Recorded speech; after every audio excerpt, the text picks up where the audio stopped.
Recording in progress. Good evening, everyone. Today's Monday, July 11th, 2022. The time now is 6 p.m. and I'll call to order this regular meeting of the Town of Mead Board of Trustees. In accordance with the town's disaster declaration dated March 21, 2020, related to the COVID virus and the town's emergency electronic participation policy for regular and special meetings, this meeting will be held virtually in Zoom. Virtual access information, including the Zoom meeting link, has been provided on the town's website and at designated posting places. I'd like to remind everyone present, both in person and virtually, of the town's general guidelines for public comment at open meetings and for public hearings. Copies of the guidelines are available in the back of this room and are also available online. If you are here with us tonight to comment on the Access 25 Metro District, you will be allowed to comment during the public hearing. Otherwise, there are 2 public comment opportunities on the agenda for you to address the board on any subject, whether it is on the agenda or not. Thank you. Mary, roll call please. Mayor Whitlow. Here. Mayor Pro Tem Adams. Here. Trustee Babcock. Here. Trustee Broadhead. Here. Trustee Cartwright. Here. Trustee Harris. Here. Trustee Schranz. Here. Thank you. Mayor Whitlow, today is Monday, July 11th, 2022, and you do have a quorum. Thank you very much. And please join me in a moment of silence for the victim of the shooting at Highland Park on 4th of July.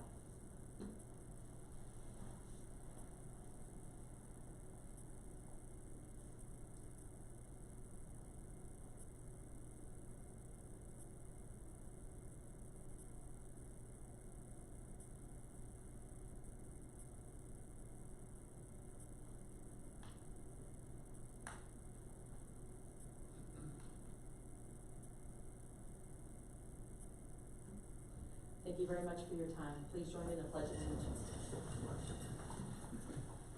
I pledge allegiance to the flag of the United States of America and to the republic for which it stands, one nation, under God, indivisible, with liberty and justice for all. Next is review and approve agenda. Are there any changes to the agenda this evening? Is there a motion to approve the agenda? I make a motion to approve the agenda as is. Second. Thank you. Roll call please, Mary. Trustee Cartwright. Yes. Trustee Harris. Yes. Mayor Pro Tem Adams. Yes. Trustee Schranz. Yes. Trustee Broadhead. Yes. Trustee Babcock. Yes. Mayor Whitlow. Yes. Thank you. Thank you. Motion carries. We'll move on to our staff report by our town manager. Ma'am, you have the floor. Thank you, Mayor, trustees. You have my report. I do have a couple updates. First of all, thank you everyone for going out to the Highland Lake ribbon cutting today. That was really exciting. I think it was nice to have people come. Oftentimes we have those and it's just staff and the board, but really exciting and so happy to see that come together. It's a real testament to this board and board's path, so thanks for that. Just a couple of things I wanted to update from my report. First of all, I don't know if some of you may have noticed that we did some traffic stops on 3rd Street over the weekend. There were some people just really flying down the road, so you might hear some complaints, but we did have to, I believe there were 10 citations given on Saturday. So go slow and just be aware that we are patrolling that because we've had a number of complaints. Also, if you noticed some activity down by the intersection of 3rd and Walker, they've started potholing. That's not filling potholes, that's creating potholes actually. That's, I don't know if you all know what that is, but it's drilling, coring into the asphalt or concrete to find out what's down there, to test the soil, to make sure utilities are where we think they are. So they'll be around for the next couple days, I believe. And just so you're aware, these are just some of the preliminary activities that you'll start to see over the next several months that are associated with the intersection. There's a lot to do before we actually, arrive on scene and start putting it in. Also, you will see there's quite a bit of activity over at Affinity. They are getting ready to pour the foundation, so that's working. And then finally, our police have done a great job of getting people to comply with the weed ordinance. Today I stood on site while over at Lee Town Center while they got rid of the weeds. I spoke with Wendy for a long time, but I was by it tonight and they got them all out, so, I think it's really important we use we're gentle with the first call, and then we start moving into progressive discipline, but it seems to be working, so, and that's all my updates. Okay, questions or comments for Helen? Chris, do you have any questions or comments? Not at this time. Okay, thank you. Thank you, Helen. Appreciate it. All right, next we'll move on to our proclamation. It's Kindness Week, July 10th through the 17th. After some recent tragedies in our world, we'd like to ask the residents of Mead to thoughtfully consider your neighbors and spread kindness and good cheer in this coming week. Trustee Babcock, will you please read this proclamation? I will. Proclamation declaring July 10th through July 17th, 2022 as Kindness Week. Whereas the town of Mead is a community that embraces and values kindness, and whereas the town of Mead recognizes the value of acts of kindness that are performed without prompting or reason, and how such acts positively impact the person offering kindness, the person receiving the act of kindness, and those witnessing. And whereas the mission of Kindness Week is to inspire community philanthropy by celebrating, learning, and connecting through kindness, and to embrace and recognize kindness as a core value and a priority to build a kinder, more connected community. And whereas mental health studies have shown that kindness can increase self-esteem, empathy, and compassion, and improve mood. And whereas the town of Mead seeks to cultivate thoughtful and compassionate residents by teaching our youth to make a difference through kindness. And whereas all residents of the town of Mead are encouraged to amend kindness and service through intention and action, thus integrating kindness more regularly into our daily lives. Now, therefore, be it resolved by the Board of Trustees that July 10th through 17th, 2022 is recognized as Kindness Week in the town of Mead, given under her hand and seal of the town of Mead, Colorado, on this 11th day of July, 2022. Thank you very much. Is there a motion to approve this signing of this proclamation? I move to accept this proclamation. Second? All right, thank you. Roll call, please, Mary. Trustee Broadhead. Yes. Trustee Babcock. Yes.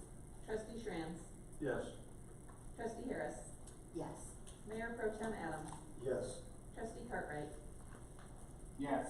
Mayor Whitlow. Yes. Thank you very much. Motion carries.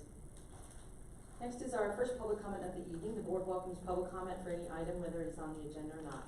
The board will listen to your comments and take them into consideration. If you desire a conversation, please email the board or town manager or attend the monthly coffee with the mayor. If you're with us virtually, please indicate by raising your hand to speak. When you're recognized, please state your name and address for the record. Again, if you'd like to speak during the public comment period, please adhere to the town's general guidelines. Each speaker will have 3 minutes to address the board, and if you are representing a group, you'll have 5 minutes. Is there anyone here in the room who would like to speak to the board tonight? Is there anyone virtually? I don't see anybody virtually with us tonight who would like to speak. All right, we'll move on to our consent agenda. The consent agenda contains items which are considered routine and enacted in one motion and vote. Is there a motion to approve the agenda? Consent agenda, excuse me. I move to approve the consent agenda. Second? Thank you. Is there any discussion? Okay, roll call please. Mayor Pro Tem Adams. Yes. Trustee Cartwright.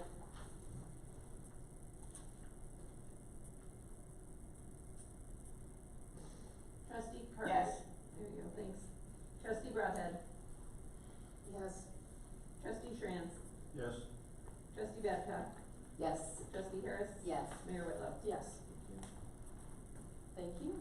Motion carries. We'll move on to our public hearing for the night. This public hearing is being continued from June 27, 2022, Town of Mead Board of Trustees meeting for the Access 25 Metropolitan District number 1 through 6. First, we will hear from staff, followed by the applicant, and then the public will give an opportunity, given an opportunity to comment before the trustees discuss the issue. The time now is 6:09, and I will open up this public hearing, and I will turn the microphone over to our town attorney, Marcus McCaskill. Sir, are you available? There you are. You're on mute. I'm on mute. There we go. Hello, Mayor, Trustees. Can you guys hear me okay tonight? Yeah, we hear you fine. Great. Thank you for that introduction. As you noted, Mayor, we will be hearing from the applicant. It's my understanding that the applicant team tonight will consist of David O'Leary, who's an attorney at Spencer Bay representing the proponent of the proposed districts. And it's also my understanding that Mark Savela, hopefully he's in the audience. I can't see based on the way that the camera is pointing, but Mark is with Rowe Real Estate Group. It's my understanding that Dean Brown and Sean Flanagan with Rowe may also be in attendance. And Chad Walker, who's with Pinnacle District Management Services, is available for questions as well. So let me give a brief overview and we'll hand it over to the applicant. So the service plan before you tonight is for the Access 25 Metropolitan District, districts numbers 1 through 6. So there are a total of 6 districts that are proposed. This involves property that is anticipated to be developed as all commercial and industrial. There will be there's no residential development currently contemplated within the boundaries of these districts. The public hearing was originally scheduled for June 27th, as you noted. On June 27th, it was opened and continued to this evening. The town clerk does have on file a copy of the publisher's affidavit. The notice of public hearing was published in the Longmont Times Call on June 3rd, and on June 8th, 2022, notice of the hearing was mailed to all of the special districts or taxing entities within 3 miles of those districts in accordance with town code requirements. So you do have jurisdiction to conduct this evening's hearing and complete the hearing if that is we're at tonight on this. So let me give a very high level overview of some of the major on-site and off-site public improvements that will be anticipated to be financed by these districts. A list can be found on page 3 of the executive summary that was submitted by the proponents of the district, and just for your reference, that's on page 66 of this evening's agenda packet. So some of the major on-site and off-site improvements that are contemplated include improvements to Bow County Road 36, I-25 intro improvements, major improvements to Bow County Road 9.5, Bow County Road widening and traffic signal funding, on-site and off-site water, and off-site sewer, and there will also be improvements to the McKay lateral ditch and ongoing maintenance of the same. And again, just to give you a brief summary, we'll get it turned over here to the applicant in a minute for the presentation. But the proposed districts will provide services to approximately 444 acres of property. There are 296 acres of property that in the service plan is referred to as the initial boundaries of the district. This is for property that has already been annexed and zoned by the town of Mead. The proponents have also identified 147.7 acres that are identified as the future inclusion area. The districts will not be authorized to provide services to that property, that future inclusion area, unless and until the property has been annexed to the town of Mead. The Access 25 Metropolitan District will serve property commonly known as the Access 25 Logistics Park, located northeast of the intersection of County Road 34 and I-25. There's about maybe 4.9 million square feet of commercial and industrial development proposed. Approximately 3.3 million of that will be included within the initial district boundaries, and about 1.6 million of future commercial industrial will contemplated in the inclusion area boundaries. And again, that's assuming full build out of everything that's currently planned for those 2 areas. The proponents are proposing a maximum aggregate millage of 45 mills in this service plan, even though the town model service plan does allow a maximum aggregate millage of 55 mills. So they are essentially, they have volunteered to impose a lower aggregate millage cap, and I think that obviously stems from the fact that this is intended to be all commercial industrial development, and those mills will be sufficient to, according to the financial plan that has been submitted, those mills should be sufficient to support that will ultimately be issued both to support the infrastructure for the initial district boundaries and the inclusionary boundaries if and when that property ultimately is annexed to the town of Mead. So let me maybe just stop there and see if there are any initial questions from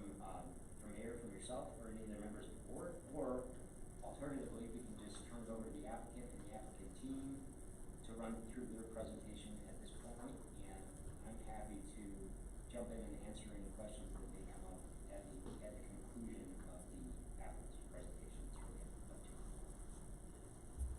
Thank you, Marcus. I think we'll turn it over to the applicant right now for their presentation, and then we'll see if there's public comment, and then we'll ask the trustees for their questions and comments too.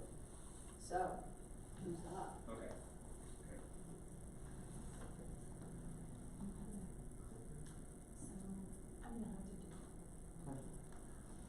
Because our technology is so good. No, we've got people online, that's pretty great.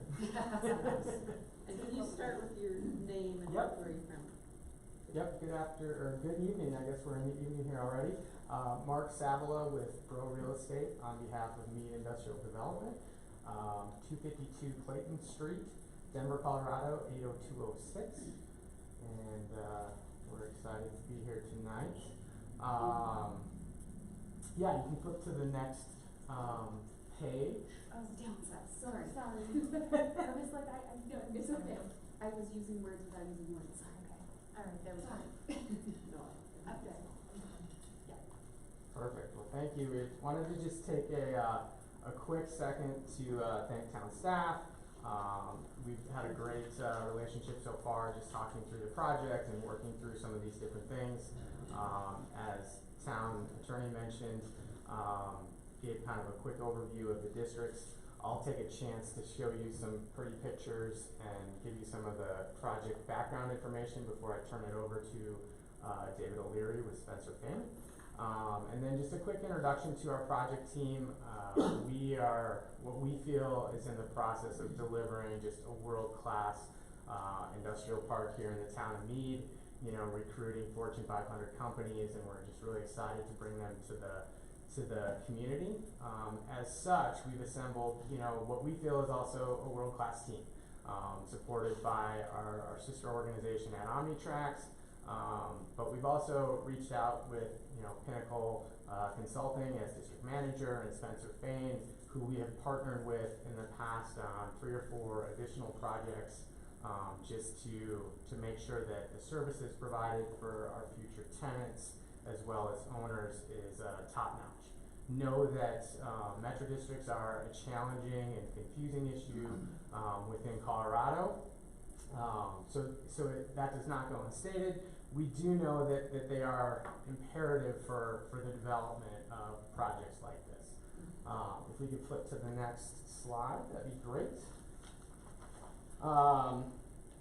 As we mentioned, we've got 300 acres, planned development, close to 3 million square feet in the initial boundaries. We've already brought one Fortune 500 company to the table, and, you know, we're hopeful that we can bring another 10 to 15. We've got the ability to push and pull the development and provide sites that work for many varieties of tenants. And we're able to help them build their facility, sell them land to build a facility, and or own that facility for them. We think that, you know, we can bring upwards of 2,000 jobs to the community, which is really exciting.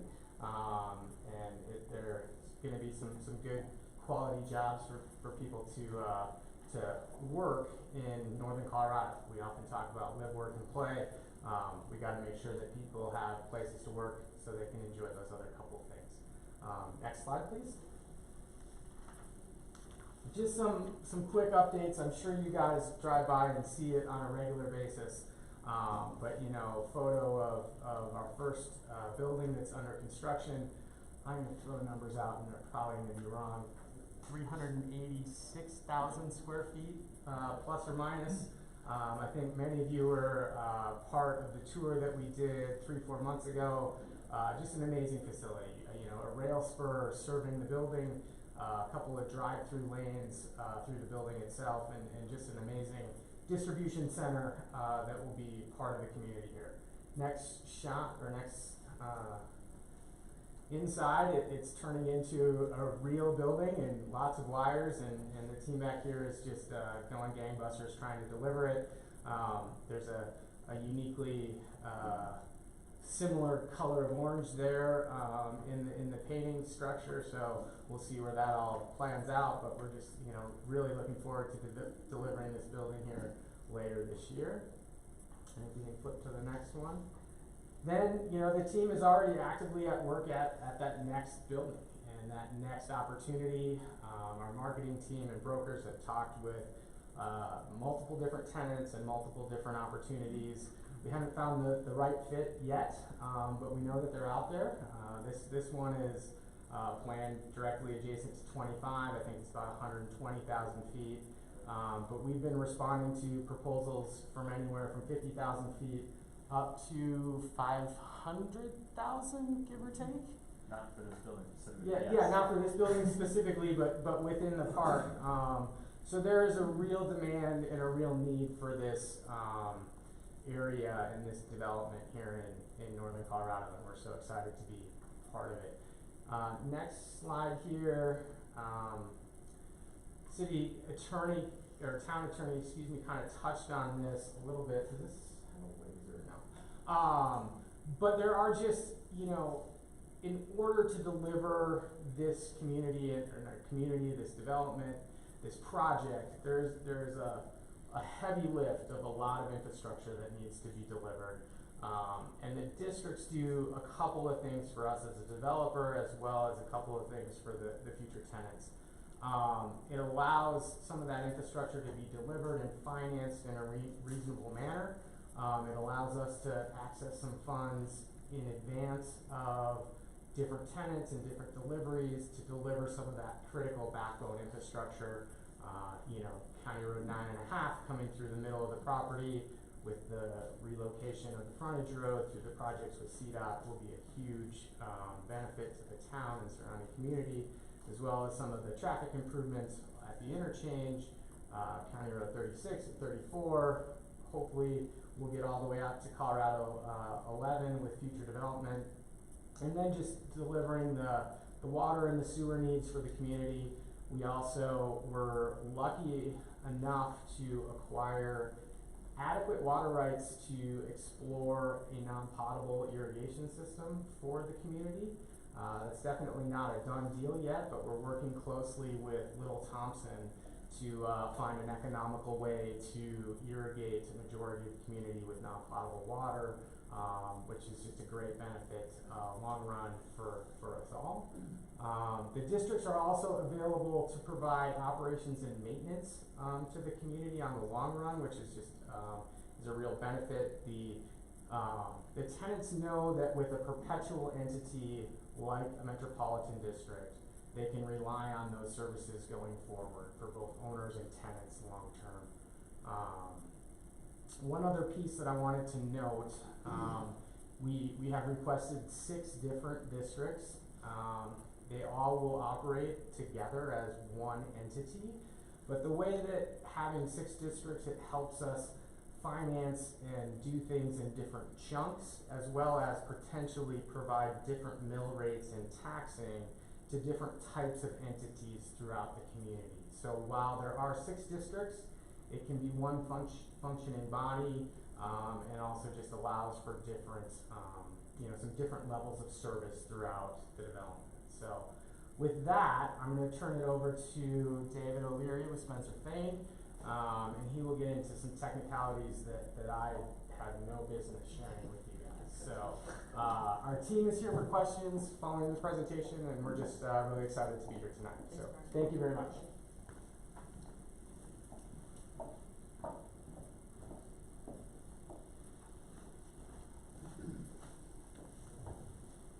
Madam Mayor and council people. My name is David O'Leary. I'm with the law firm of Spencer Fane in Denver, 1700 Broadway, Suite 2000 in Denver. We have presented a service plan that complies with your town model. We've met all the statutory requirements for notification.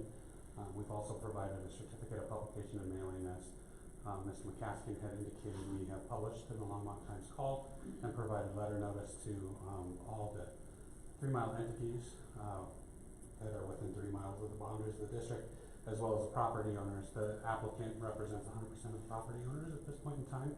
There is a future inclusion area that in the future will require us to ensure that the property is first annexed to the town and then included in the district before any of that property comes in. As Mr. Zavala indicated, there are 6 districts, and those boundaries can change with those future inclusions as well.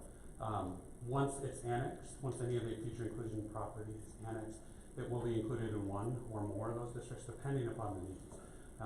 The other reason for doing multiple districts, one of them is going to act as an operating entity that will coordinate everything just like a manager would for an LLC. The other ones are financing districts, and those boundaries can expand and contract as it's needed for the end user. A lot of times when you have end users, they'll have specific needs or specific requests. So that will allow flexibility both on phasing of the project and for end users. So a lot of times in a multi-use district like this, you'll have a need for end users will have a particular need for their building or for covenants or for incentives that need to be provided, and sometimes we have to be sensitive to that because the boundaries of the district have to tax and assess in the same way within those boundaries.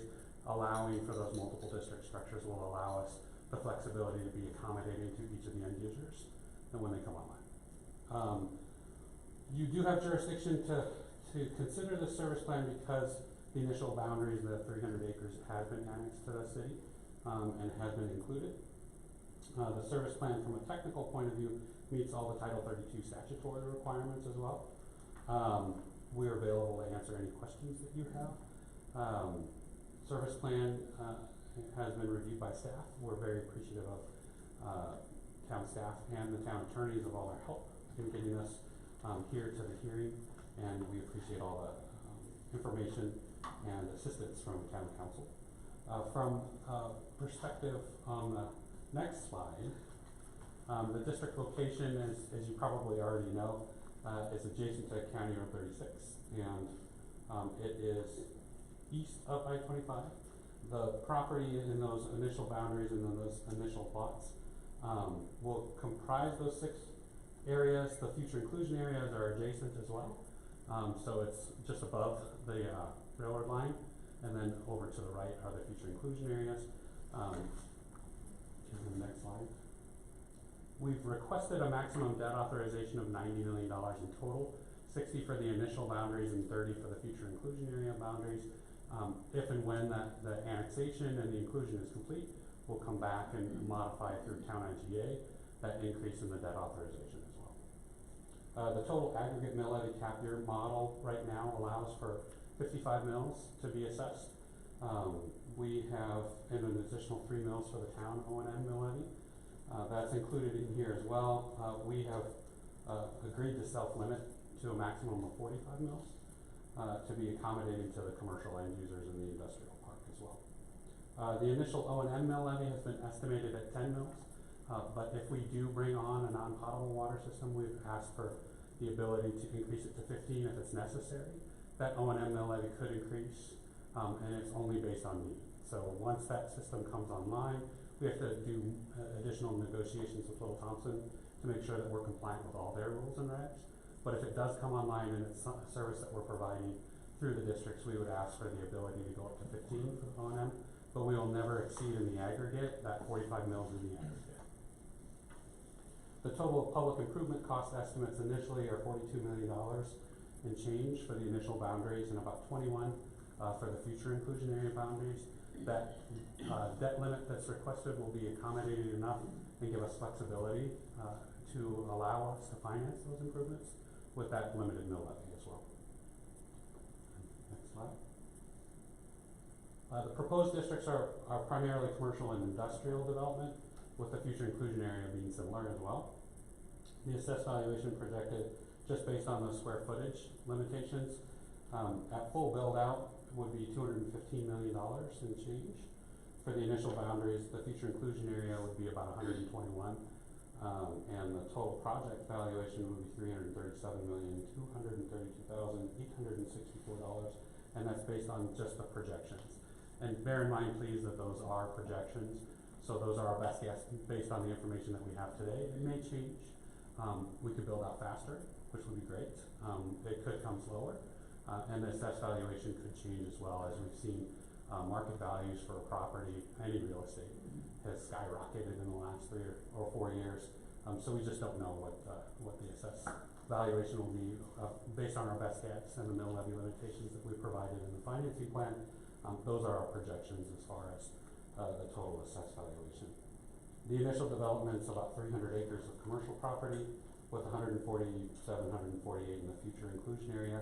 The initial boundaries had about 3.3 million square feet of commercial development, and the initial boundaries with another 1,700,000 square feet in the inclusion area. So the maximum debt authorization requested is 90, with that qualification that the future inclusion area would have to annex and include first before we could access the second tier.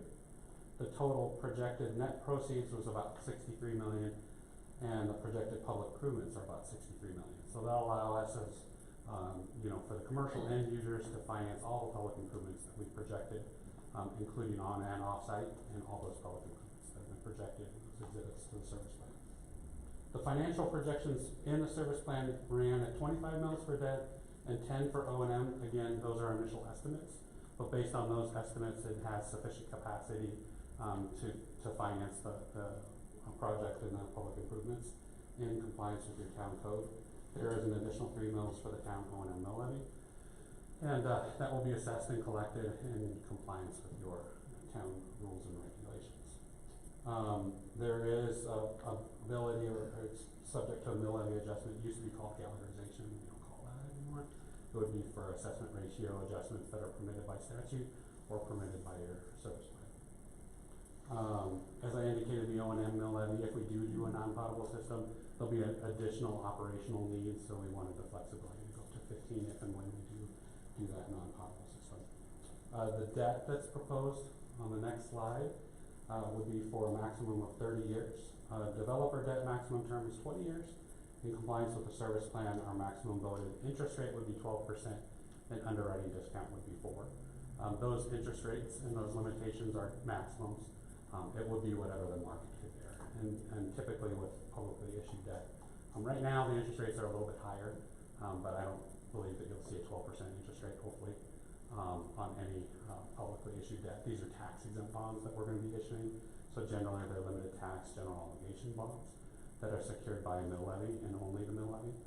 And based on that, the interest rate will change based on how much assessed valuation you have and when you issue your debt. Next slide. We're required per your service plan to provide annual reports of all the base information required by your town code. All the financial information is provided in a budget, but we'll also provide that in an annual report as well, and let the town know the progress of the district, what's been built, what's been financed, where we are in the process. That'll be done on an annual basis as well. And then we'll have an intergovernmental agreement that just governs how the districts, once they're formed, will interact with the town. If there's any changes to that, we'll come back to the town for any changes to the intergovernmental agreement. They do have limited provisions regarding water rights ownership and non-potable water system ownership. However, those are also governed by Little Thompson's rules and regulations as well. We want to provide those amenities in any public improvements in compliance with our town code and our service plan.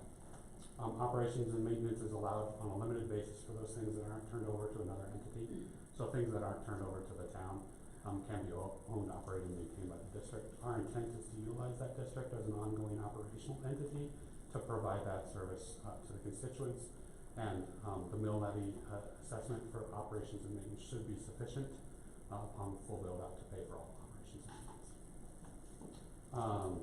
There is a provision in that IGA to increase the maximum debt authorization for that future inclusion. Again, we'll come back through an amendment to the town IGA when that annexation is complete for any or all of those parcels, and they're actually included in the districts. Slide. So as I indicated initially, we have satisfied all our special district act requirements. We're governed by 32.1, 202 and 204.5 for our statutory basis. We've provided a description of all the services, a financial plan that shows our proposed services and how we're going to pay for it, a preliminary showing how the services would be provided, maps and legal descriptions for the boundaries and estimates for population. Since this is an industrial, there's not going to be any residents that we anticipate. General description of the public improvements are included in the service plan and attached in the capital plan as far as what we're actually constructing. And the estimated cost of major expenses like organization and operation of the district are estimated. Again, it's a financial pro forma and it's an estimate, but we use our best guess based on the mill levies and the limitations provided in your model. Any proposed agreements with any other governmental entities will be brought back to the town. Initially, it would be Little Thompson if we're going to be doing a non-pot system. When we do construct water infrastructure, we'll help finance it through the Metro District, but it'll ultimately be turned over to another public entity to operate and maintain. And then we'll continue to comply with all of our town code provisions on the next slide as well. Our statutory requirements and your resolution of approval, which you've seen in other service plans, provide for 4 main categories and 4 main points. That there's sufficient existing and projected need, that without the districts, it's inadequate for the existing service. Without the metro districts providing those services, the districts as proposed can provide economical and sufficient service. And the 4th point is the district will have the financial ability to discharge the proposed debt. And as I indicated, the financing plan is based on a limited tax mill levy. So the debt that's proposed is relying only on the mill levy that's assessed on the property. And we're not allowed to issue more debt than we can actually finance.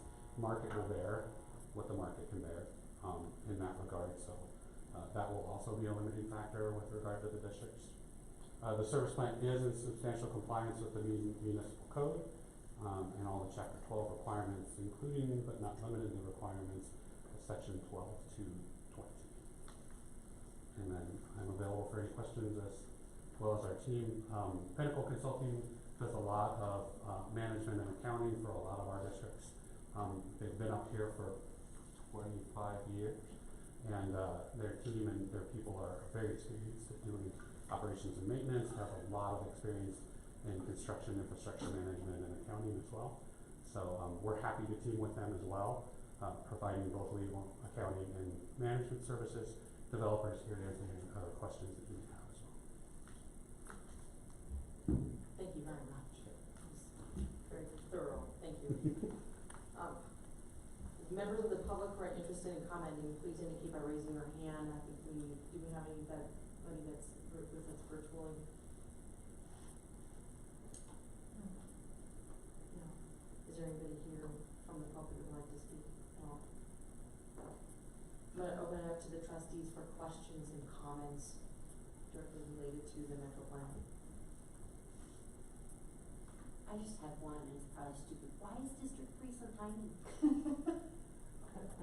I'm looking at all the districts and I'm like, what's so small? Just out of curiosity. So District 3 is so tiny because that's a tiny piece of property that we purchased. So as council mentioned, it's very likely as we develop that we will push and pull the district boundaries to encompass buildings or platted lot lines. When we were preparing the plan, we just utilized some legal descriptions and property descriptions that we already had. So District 3, I believe, was the Schultz property, and it was the second purchase that we did. So no magical reason. I'm just trying to think of what tiny business could go on that lot. It'll very likely get bigger at some point. Got it. Okay. Yeah. Thanks, Chris, did you have any questions? No, that was an excellent presentation. Thank you. Thank you. Marcus, do you have anything to add?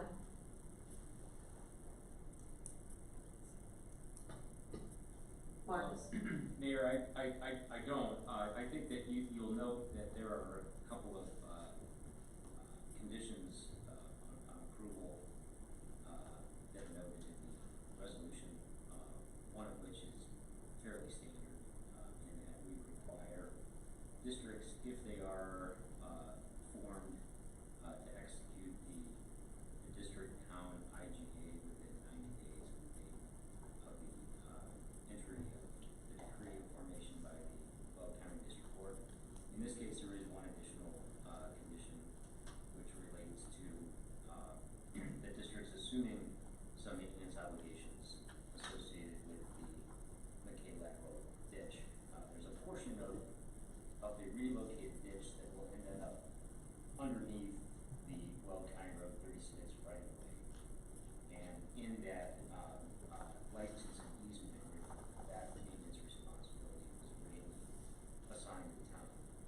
Districts have agreed to assume that maintenance responsibility.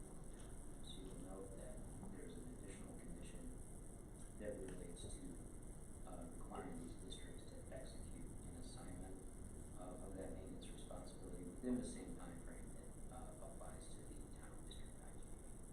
So just wanted to make sure that that you all noted that in the packet, and if there are any questions on that point, I'm happy to try to answer that or have the applicant answer that. But other than that, I don't have anything to add at this point. Okay, thank you, Marcus. Any questions for Marcus at all? All right, Helen, anything to add? Yes, thank you, Mayor. I would just like to add that, Marcus and I did work with the team quite substantially on making sure everything complied with our model service plan as well as our code. I can't stress enough the importance to the town of the public improvements that will be done with this project, that anything of a smaller nature wouldn't be able to achieve. One of the most important is 9.5 and the rail crossing that has to occur on 9.5.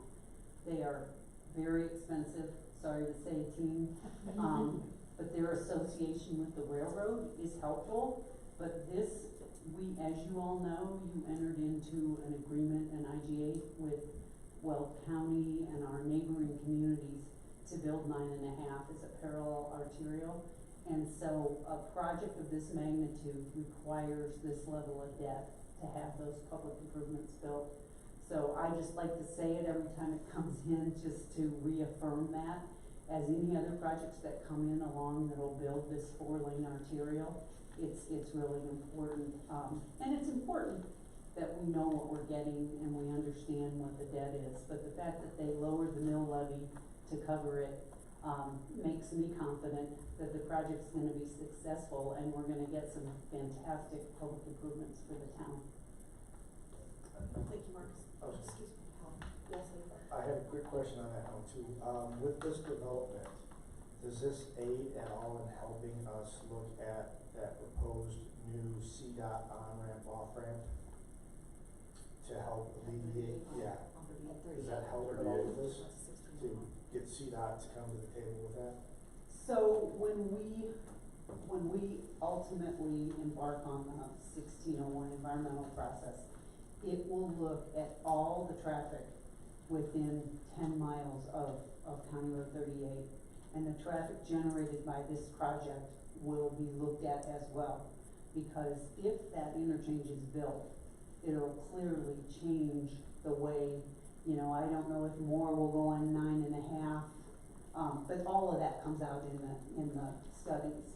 But absolutely, their traffic engineers will be giving all the information to the ultimate study team. But it all fits together like a puzzle. So yes. Okay.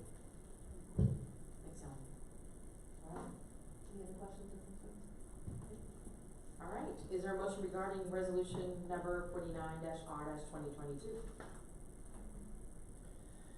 I make a motion to approve resolution number 49R 2022, a resolution of the town of Mead, Colorado, conditionally approving the service plan for Access 25 Metropolitan District Numbers 1 through 6, authorizing execution of the intergovernmental agreement between the town and the district, and authorizing execution of the assignment of the lease and easement agreement between the town and the district with the added requirements stated by our town attorney.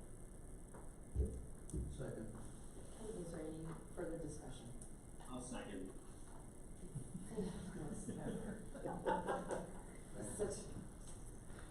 All right, roll call please, Mary.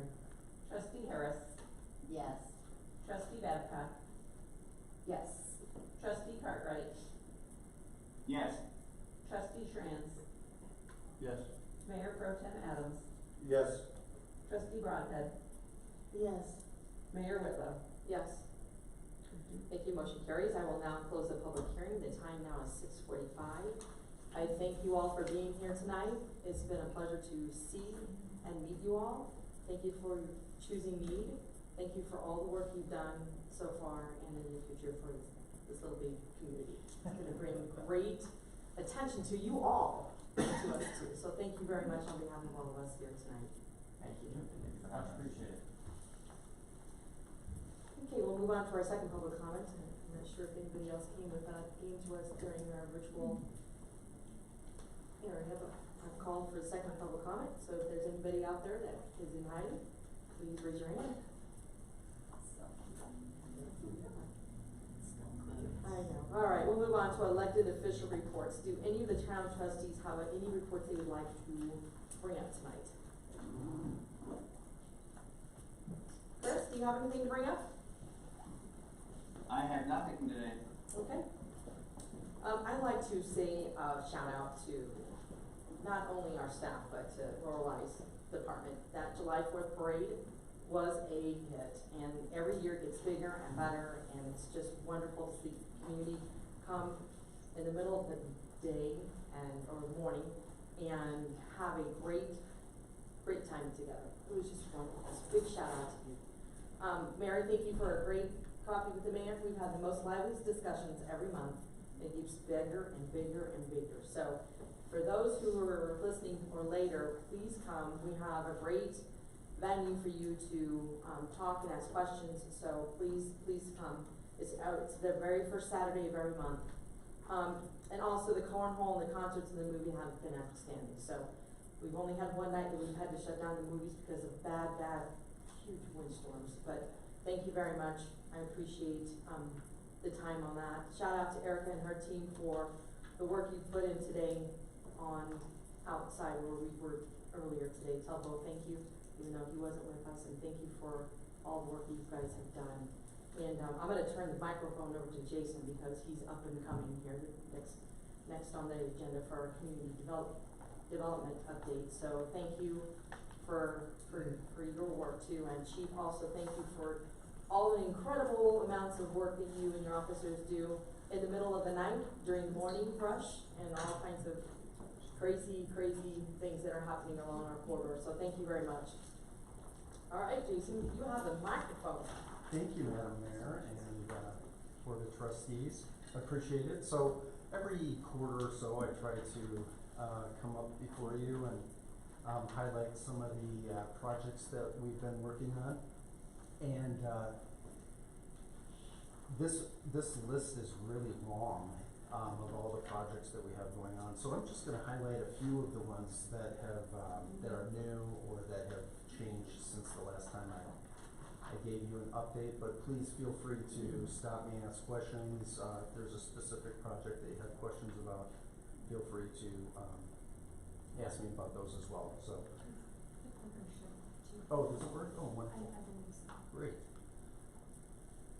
Wonderful. Thank you, Amy.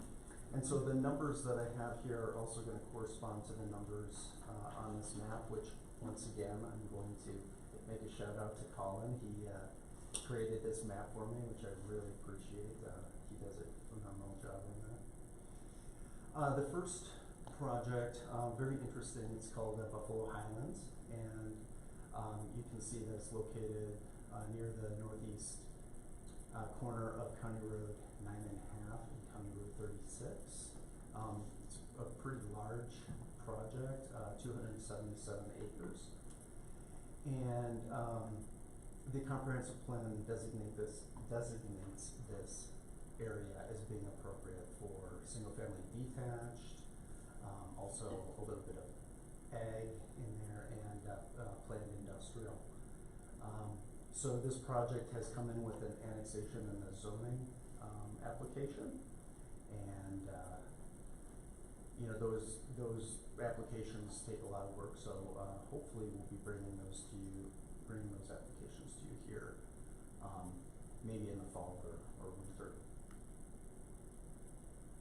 Oh, and the uses that they're proposing are generally consistent with the comp plan too. The other one that everybody I think is very familiar with is Agfinity. As you know, they're, out there moving a lot of dirt around and building some foundations. So that's very exciting.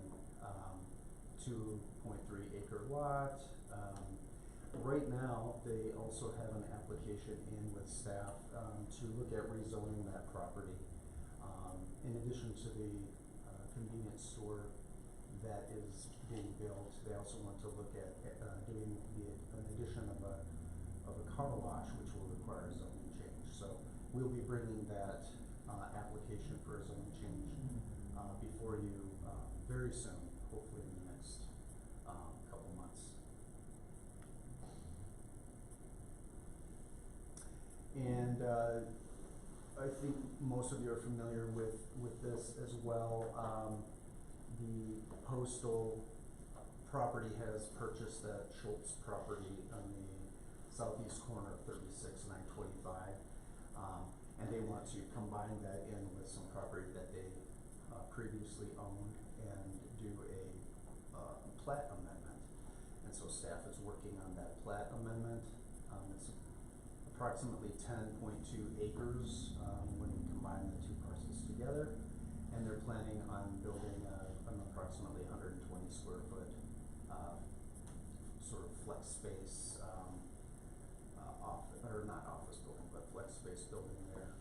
And that plat amendment and site plan should be before you here very, very soon. This is one, a property that came in recently. It's one of the lots in the Liberty Ranch subdivision, and it's called Liberty Ranch Filing Number 3. It is on the southeast corner of Highway 66 and County Road 5.5. In the comprehensive plan, that is designated as being appropriate for commercial and mixed-use residential uses. It's approximately 12 acres in size, and right now an application is in review for preliminary plat, and they are proposing 7 lots for various flex space buildings, and that will be before you here in the next few months. And this is another project that is under review. This is called Lawson Construction. It's directly east of the Iglesia Church that was recently opened in the Ritchie Brothers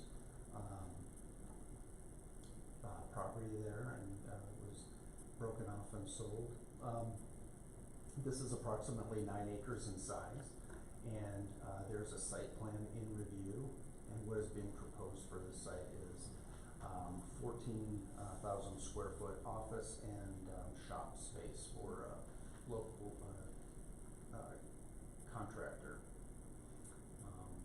And so that site plan, I'm sure, will be before you here in the next month or two. This is an interesting project. This is called the Sugar Beet Solar, and it is, you can see it sort of surrounds the Public Works building. It also surrounds that Mead Lakes Park area. It is on County Road 34, and on the south side of 34 is the solar array field.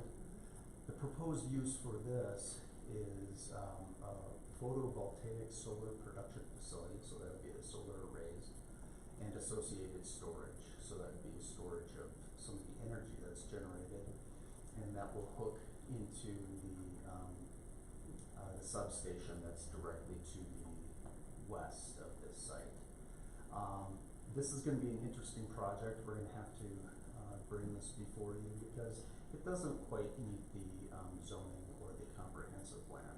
So, it'll be an interesting one, but we'll bring this before you and hopefully, come to a conclusion there. The site is approximately 103 acres in size. The comprehensive plan designates it as being appropriate for large lot residential. So obviously that would be an issue that we need to deal with.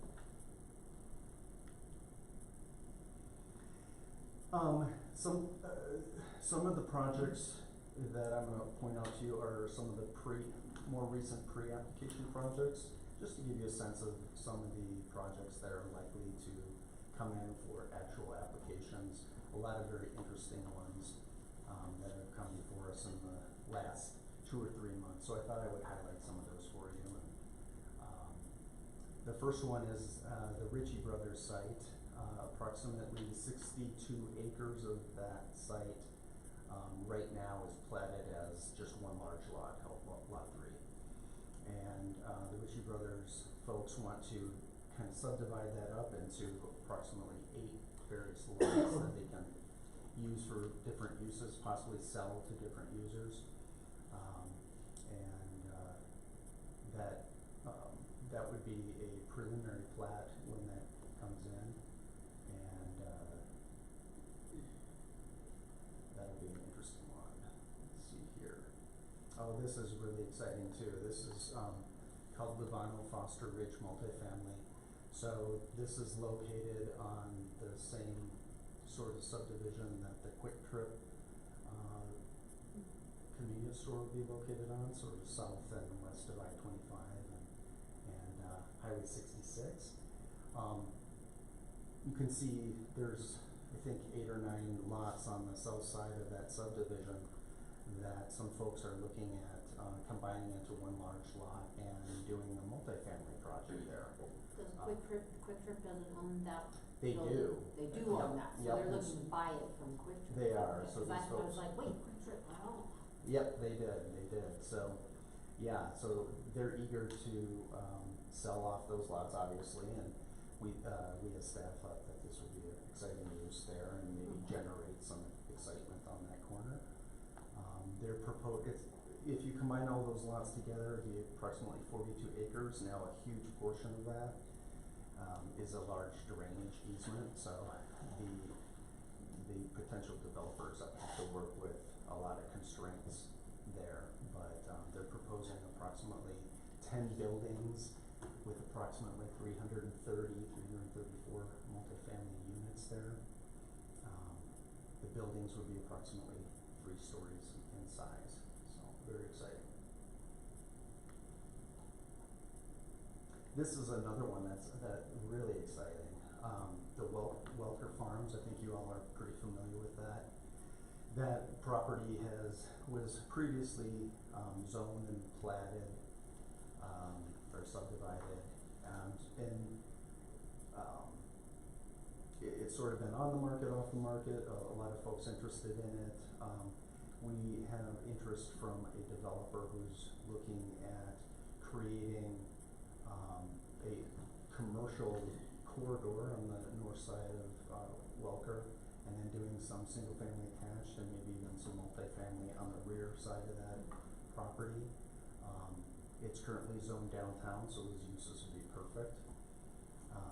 It's approximately 36 acres in size, so really exciting. Hopefully. The library was kind of looking for a while. Okay, just making sure I was in the right.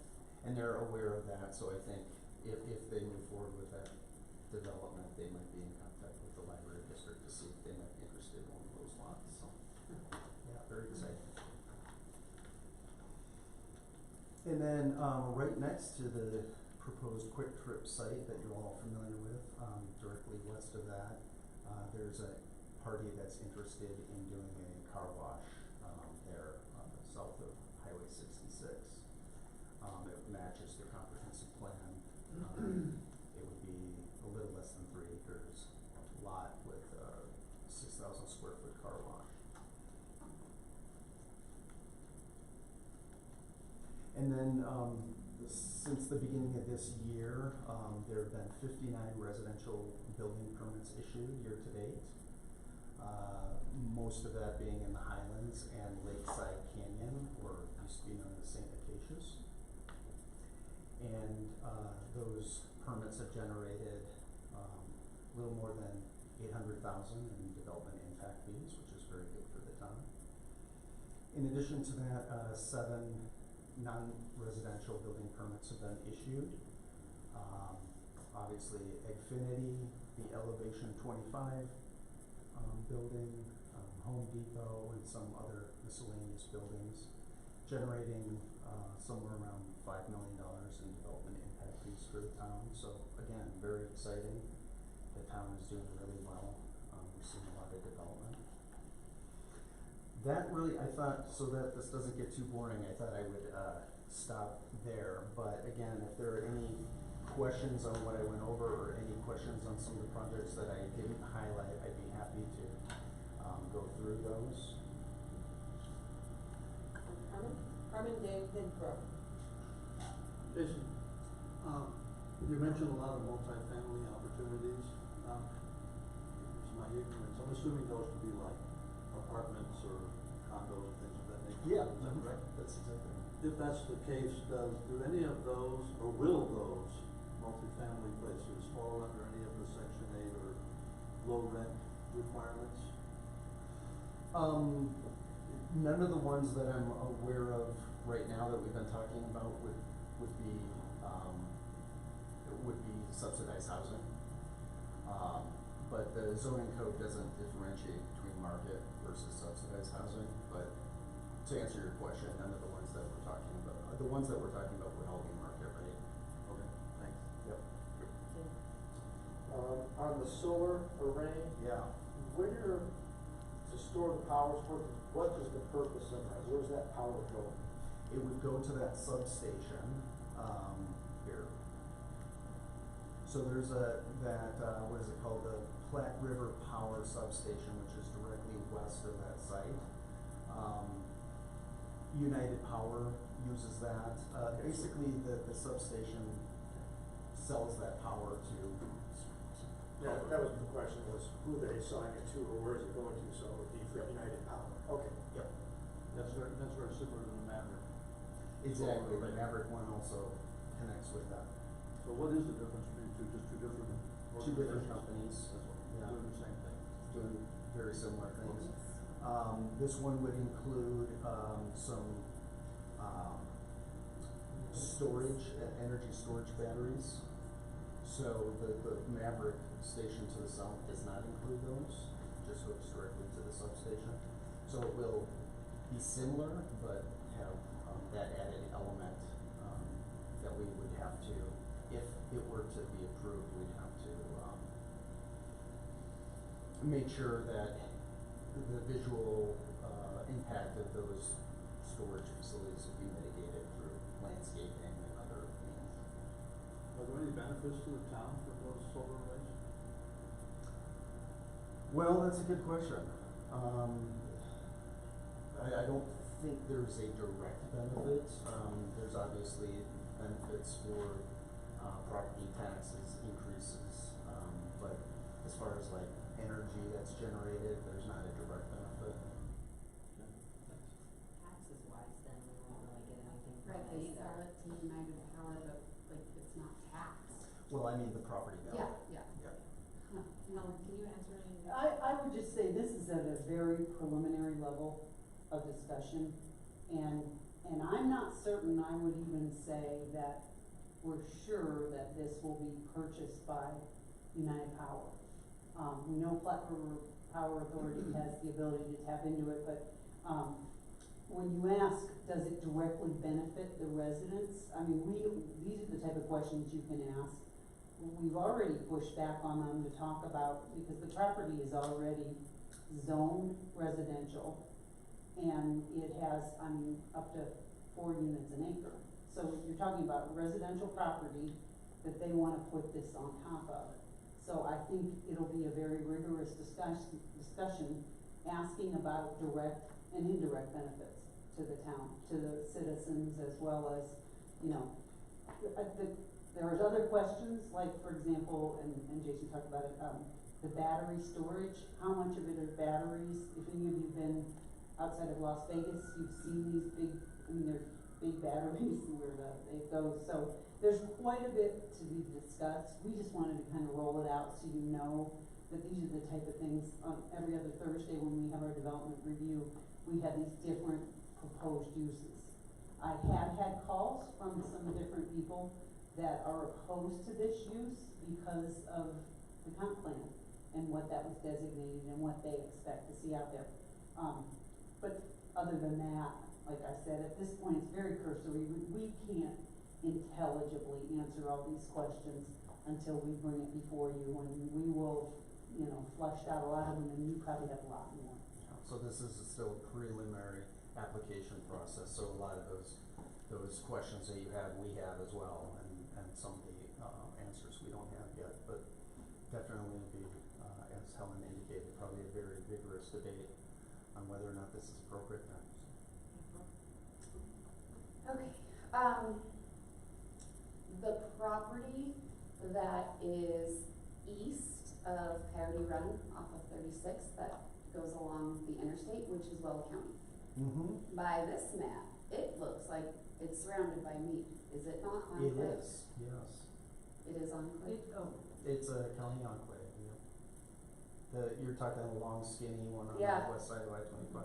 I think what she's asking is it under the 3-year rule? Right. That once it gets enclaved? Oh, because we just annexed in all of I-5 or possible. Yes, Okay. that whole property is now, gives the contiguity, because you can't use I-25, I don't think. Mm-mm. Even though I-25 is in the town of Mead, I believe you have to use the next property to the Okay. east, which now is, so Yes. I think it is enclaved, which puts it into the three-year ticking clock thing, you're all familiar. notified, do they not, of that, clock to start?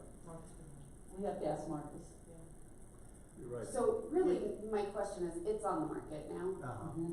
It's priced really kind of high for what it is when you look at other land around here with what it has, but have we heard, I know it's still in Well County, so it's not me, but have we been approached for anything with that? There's obviously been a lot of, especially Coyote Run people saying, what do you know? And I keep going, don't worry, nothing yet, but. There have been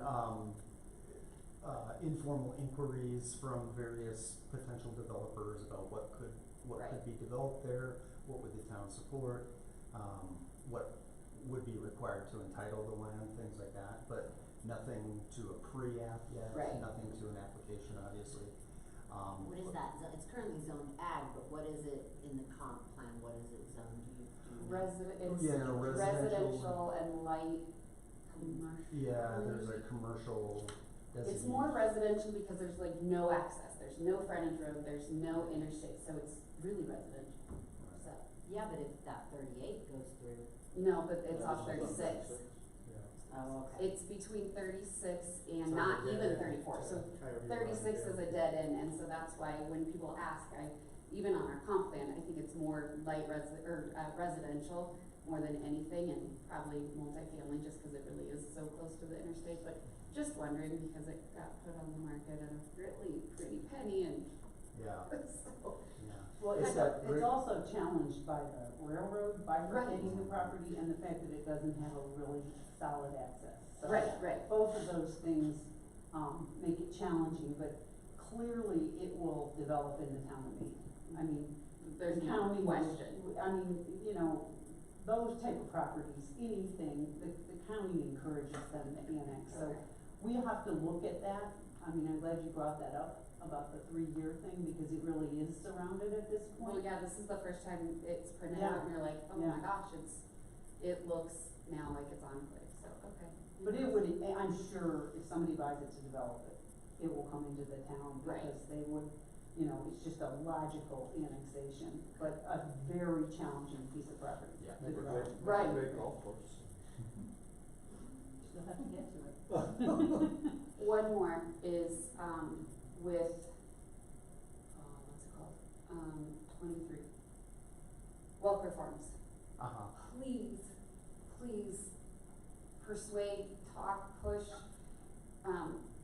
drop lots of hints to the library, because that is such an awesome place for a library, and it would draw people in, and I think it really does. When you look at our comprehensive plan and County Road 34 corridor right there, that would be such a good place, but we're paying into that, and we have for so long, but I don't want any of us to forget that, like, we deserve to have, even if it's a small library, like, it doesn't have to be this huge, Longmont library, but we really would like Highlands to come back to the table and figure out how to come here, because I think it's our duty as the board to make sure, and we've been paying into it, and when I heard that, it really does kind of blow your mind, and if you add up all those years, it's not a tiny bit either, so, and I know a lot of people are like, oh, why library, but they're big draws, we're a family community, and even elderly, young, old, I know some people forget that books still exist because of our phones, but I know there's a lot of people that still like the paper, so I would just really like to remind anyone who purchases and looks at that property that it would be great to try to play ball with Highland, or just to keep them in our back pocket as where can we entice them to come and build.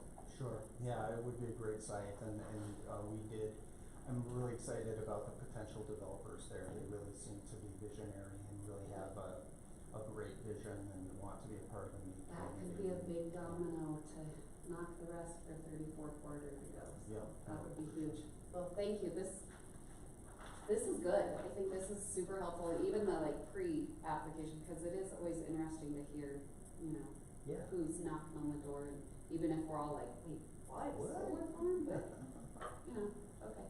Yep. Jason, I have a question, and this may be off topic, and it may not be something that you can even address, but as we were having all these conversations, an interesting thought came into my head. Have we done anything, or can we do anything about public transportation? The reason I ask is if you're listening to people who are gonna bring 2,000 jobs in here, obviously there's not gonna be Mead people working those 2,000 jobs, so they're gonna have to come in from other places. And I would think that public transportation would be an item that would be of significance to bring that workforce in here. But I don't know what the town's involvement in any of that, if there's any involvement. Do we care? Is it something up to the developer? I don't know what it is, but it seems to me that transportation is going to start becoming something we ought to be working with or looking at. Yes, absolutely, for sure, and probably Helen and Erica can speak more intelligently than I can on that, but definitely Dr. Cog and the transportation plan that they put together is sort of the regional study for public transportation, and usually that's it's a town like this, a small town doesn't have the ability to fund that on their own, so it would have to be a regional study. And a lot of that depends on population and availability to connect to various routes. Probably in this case it would be bus routes and things like that. And then there is that is it like a park and ride, Helen, that's up there at Berthoud and 52? Yeah, and I think I can speak somewhat intelligently to the subject. So obviously every month, Mayor and I are part of the I-25 coalition. So, if you drive on I-25, you see the shifting patterns all the time. The park and ride at Berthoud, that's over on the east side, is going to open up as basically, they're gonna open it up early in the next couple months to function as a park and ride for carpoolers. Chief and I are hoping that we can also convince them to pull traffic when they get in accidents. They could stage them at that park and ride lot to get it off the road. But to speak to your question, I think one of the first forays into public transportation will be pitched as part of this 38 interchange. In order to get an interchange approved, you have to prove that you're doing more to get people out of individual cars. So what we are more than likely gonna be proposing is like micro buses, small, like 10 to 15 person buses that will circulate through Turion and function as a key part of how people get around. So at this point, the town isn't big enough to warrant a full transit system, but as we develop this 38 interchange and what you see going on, I mean, over 1 million square feet at Johnstown, the Johnstown exit at 60, at what's going on at the Berthoud exit, there will ultimately be a move towards a larger, transportation system that doesn't rely on cars. That's all I can say now. We aren't part of RTD. I think it's a snowball's chance in Hades that the voters would get into it, especially if you look at what's happening in Longmont, who I think somewhat feel taxation without representation, because they haven't gotten a robust or really much of any bus system. Boulder has been a little more. But also down on 119, they're gonna create another park and ride, so Bustang, which originates in Fort Collins and ends up at Union Station, will be stopping at 119. They're working on that right now. That'll happen, I don't know, in the next year or so. So we are tangentially involved, but we're not, you know, as a community, we don't have a commuter system. But that's as much as I know right now. It is extremely expensive, but it's definitely in our future, not our immediate future. Thanks, Jason. Great. Hey Chris, do you have any questions for Jason? I don't. I'm just happy that this is moving along as well as it is. It just seems like our pipeline is filling up, and it should have been for a long time, and I'm glad to finally see that it is. All right, thanks, Great. Chris. Thanks, Jason. You know, I have another presentation, Oh, you do? if that's okay. Okay. So I have to admit that I did nerd out a little bit. So some questions came up about fencing, I think a couple meetings ago, you know, why, you know, what are the town's codes when it comes to fencing, and why are they written that way, and why do developers do these open fencing? And so this is a topic of study for folks that are that decide to study planning, those crazy people that decide to study planning. So I have to admit I did nerd out a little bit. I will try to keep it brief, but there is a history on fencing standards that are related to other standards. So anyway, I'll go through it, and I'll try to keep it as interesting as I can and put some fun pictures in it, so at least it's not just all words. Okay, so the Town of Mead's Land Use Code, fences and walls, that's the name of the section, does require perimeter fences and walls to incorporate an open design to visually link the subdivision with intersecting streets, view corridors in and out of the development, pedestrian ways, parks and open spaces. And that open fencing concept can be accomplished in several ways. The fencing can provide for openings at least 25% of the perimeter. So if you have 100 square feet or 100 linear feet of fencing, at least 25 would need to be open to allow walking in and out. Another way they can implement that is to provide for open fence design. That would be at least 50% of the fencing is open. And then another way that they can accomplish that is by installing fences or walls that are lower than 42 inches, so they're kind of lower fences. So if they're lower, can they be solid then? If they're lower than 42, they can be solid. Per our code, yes, per our land use development code, that's true. And so the fencing standards that we have are pretty similar to fencing standards that you'll find in many different communities. most contemporary zoning codes encourage this open or somewhat transparent fencing along parks and open spaces and streets.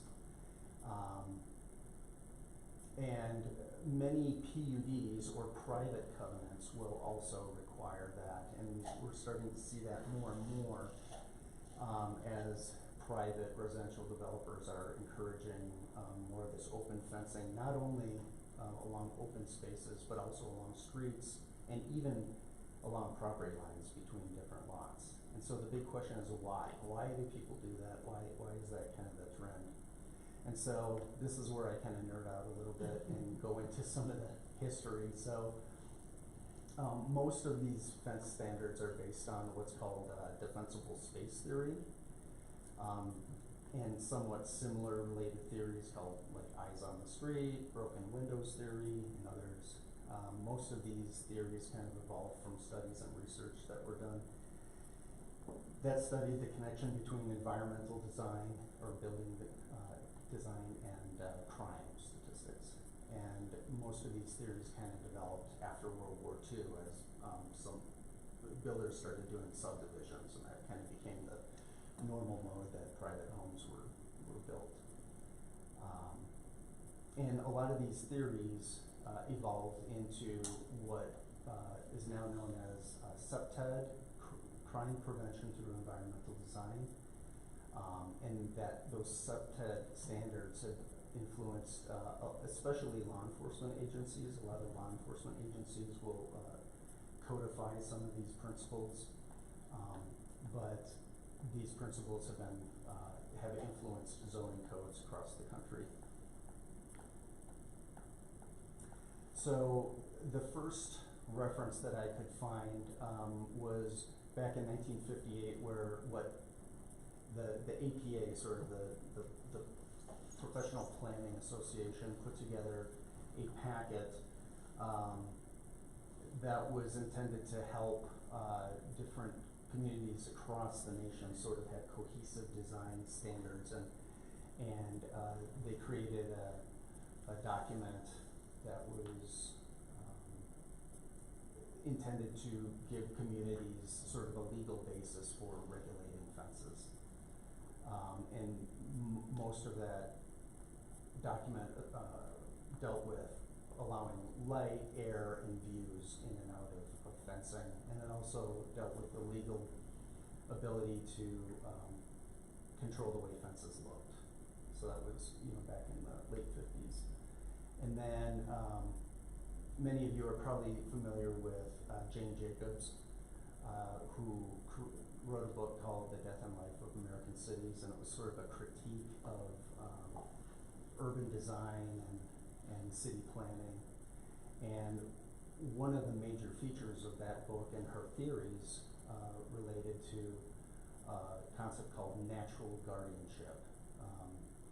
And that natural guardianship theory was established to describe when people feel a connection to their environment or a connection to their neighborhood. And Jane Jacobs was a big proponent of neighborhood design. And she would use the phrase eyes on the street, basically saying that when people are able to see the public realm, they take ownership of it. They feel a personal responsibility and a connection to that. And then in the 70s, there was a book or a paper that was written called Defensible Space, Crime Prevention Through Urban Design. And that paper developed a theory called defensible space, and it was very similar to Jane Jacobs, basically stating that when people can see a public space from their private space, they feel a connection to it. They're more likely to feel ownership towards it. They're more likely to get involved if any kind of criminal activity is happening. They're more willing to intervene, and they feel more connected to that space.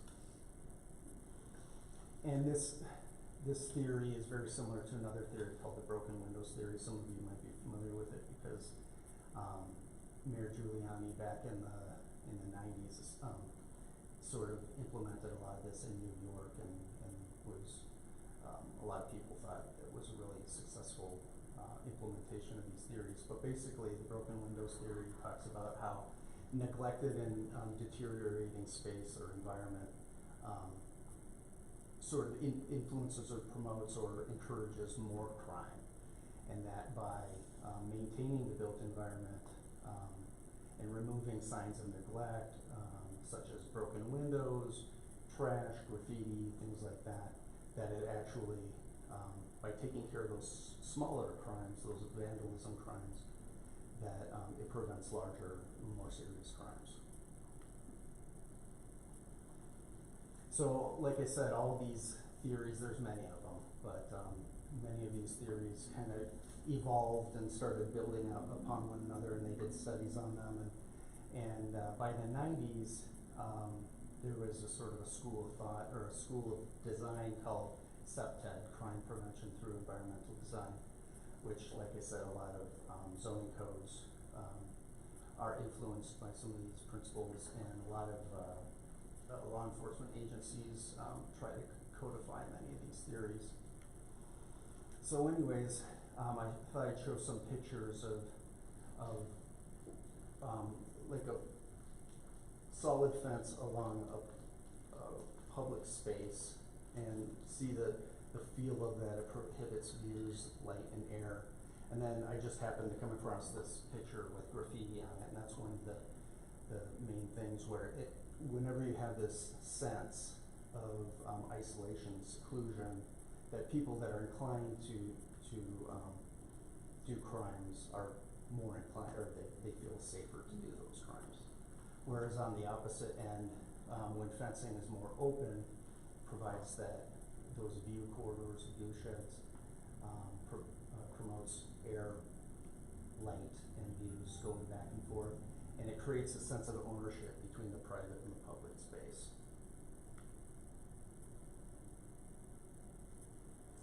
So anyways, that is the reason why those codes are there.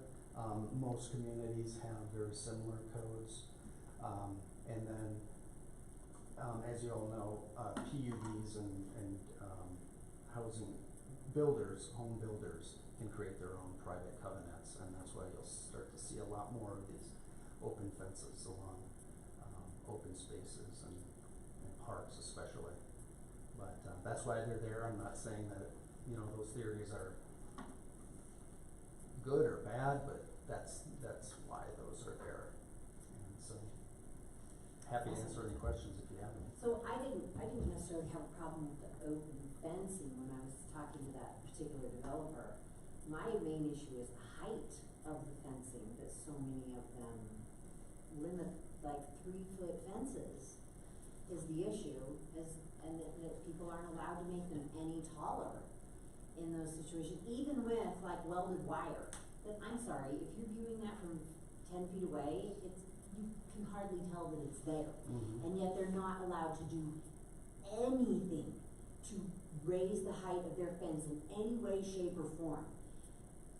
It really makes it so they have so limited choices on a dog. It's crazy. Yeah. That's what bugs me about so many of these developments. It's not the opaqueness of them, although I realize some people do have an issue with that too. You know, you get dogs, little fence fight. Yeah. If they can see people, or if you live on a park and you get a dog in there, you can see all the people that are gonna bark at them and stuff like that. So I can see why some people may not like the opaque fence, the openness of those fencing, but it was more the height issue that I really hate how so many developers make it so they can't do anything. I had somebody who adopted a dog from me. They were legit out burying an electric fence at night so that they wouldn't get caught by their HOA. It was an electric fence in their own yard, and yet it was prohibited. It was so like some HOAs are so over the top with that kind of stuff, and they're like, we don't know how else to contain this dog, but they're doing it at night so that they don't get caught. And you're just like, it's your property. Why would you not be able to put an electric fence in the ground 1 foot away from? Nope, they're not allowed to do it. Yeah. I mean, so that's the things that bug me more so is the height requirement, and not I mean, I get they're going for a cohesive look and they don't want people, you know, putting janky crap like all over the, I get that. But if they just did something that was already a reasonable height to begin with, then people wouldn't have that problem of trying to figure out how to keep their dogs in with janky crap. So, I don't know, that's Brooke's over there dying. She knows exactly what I'm talking about. janky crap. Yeah, but people do, and I see, I mean, we've all seen it, where, you know, they slap up whatever they can, you know, to cover whatever up, but, so, it's more of a height thing. I don't know how we could encourage them to not do them so short, or allow some type of modification for a dog, cause it would suck if you moved into a neighborhood and you lived there for 3 months and suddenly your dog figures out how to jump the fence. And it's like, once they figure that out, you're done. You're done. Your dog will continue to jump that fence over and over again. You might not know that going in, and then you're like, okay, I've either gotta get rid of my dog or I gotta sell my house. Yeah. Because I can't modify this fence in any way, shape, or form. I think it just puts people can put people in a really bad situation, or, I don't know. Yeah, I think some of the home builders could do a better job of explaining some of the restrictions before people buy houses, so that if you're somebody who, you know, wants larger dogs that can get over, you know that before you buy that house. But Yeah. Those are some of the rationales for why we're seeing so much of that. Yeah, I like the way that they look, like the ones over, I like Barefoot Lakes, I think they do a great job, and I do like the way that they look, Yeah. but Well, I think like Highlands, their split rail is taller than Cody Runs, so that's good. Once they Yeah. put up their wire, they have a taller fence. I'm always shocked when you see a Saint Bernard that's totally fine in that backyard with that fence. You're like, we have to look at the athleticism of the Yeah. dog. See, What's the size? Highlands like, I'm gonna step over, Yeah. but they don't. But yes, you're right. You're right. But Yeah. it Here's is a amazing. I mean, you get my Chihuahua, you should see how high that little sucker can jump. Like, I mean, it I had a really is. Yorkie that I was like, what, like, you can't go outside because like baby gate was like, oh, over, you're like, you did it, you flew, they fly. I mean, so like, I mean, people get a dog thinking that they're gonna be fine with a 3-foot fence, and suddenly they're not, and seriously, they're put in a really bad position of having to choose. Do I sell my house? Do I rehome my dog? No. You know? But that was really interesting because you do see really open now, and I didn't know a lot of that. So Yeah. that was super interesting to me. It's really interesting. We learned about that in school, and I did a lot of Wikipedia searches to remind myself Right. of what were some of these books that I was forced to read and fell asleep But, to when I was in you know, school. it totally makes sense though too, because I've lived in a community with privacy fences, and we were there 2 years and kinda knew the neighbors, like when you met in the driveway. But now I live where you walk outside and you're like, hey, you know, I mean, yes, they're right there, and that's a little weird too.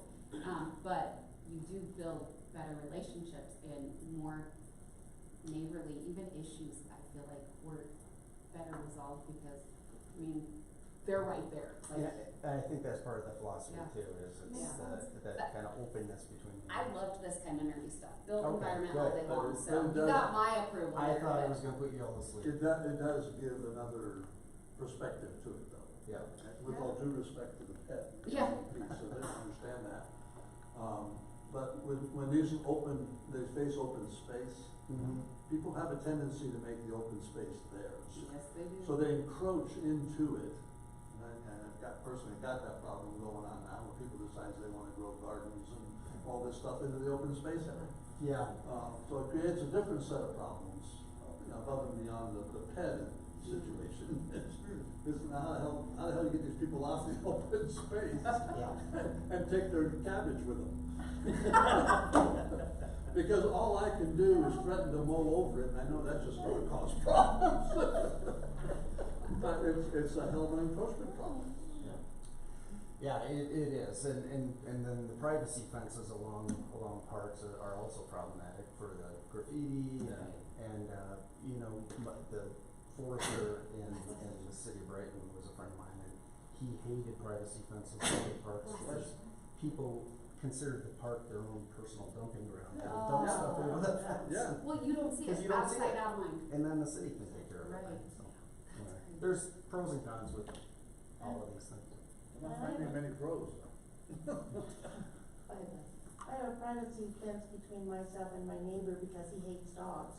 And my dogs like to bark at him. Cause he sprays them with water, so I have a fence up. And it's gonna stay up. Yeah, but you wouldn't be able to do that Right. if you lived in a different type of neighborhood, and then you'd be in a bad situation. I'd make it. And some people may just sell their house and move on, but there are other people who couldn't do that, you know, depending on financially where they're at, they may be stuck in the house they're in, and then they've gotta give their dog up, you know, it's weird. And I figured I've been there long enough, longer than anybody on that block. You- They can all move. Yeah. Go get it done. Thank you for the lively discussion. Yes. Thank you for bringing Yes. this to our attention. It was a great reminder. Appreciate it. Before we leave, I want you to all go in front of you, and look at this little thing. Colorado municipalities, and go to page 17. And Helen can kind of, and or Lorelai can kind of give a little bit of background of why this Never is give here. up. Oh, yeah, I read Helen, this is, go ahead, I want you to just reach out, and I want to say thank you to Lorelai too. So we were contacted by Melissa Mata from CML, and because she watched our somewhat futile attempt over and over to pass the sales tax for transportation, and so, you know, a consortium of us kind of put our heads together and told the story. And you know, it's interesting, I get people asking me all the time now, they reach out, I mean, it's so interesting how Mead is becoming the place to ask. I mean, I had a town manager ask me last week about our road condition index and what it costs to do that, and they wanted to do it. And probably once a month, I have somebody say, well, I know you guys were unsuccessful, what did you do? So this just chronicles our journey and how we finally realized that education piece. And I think it really, I mean, I wouldn't say it's a page turner, but it's easy to read, and I think it's great press for me, but it tells a real story.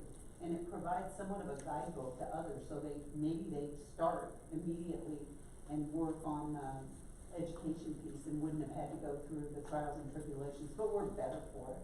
Yes. The journey, right?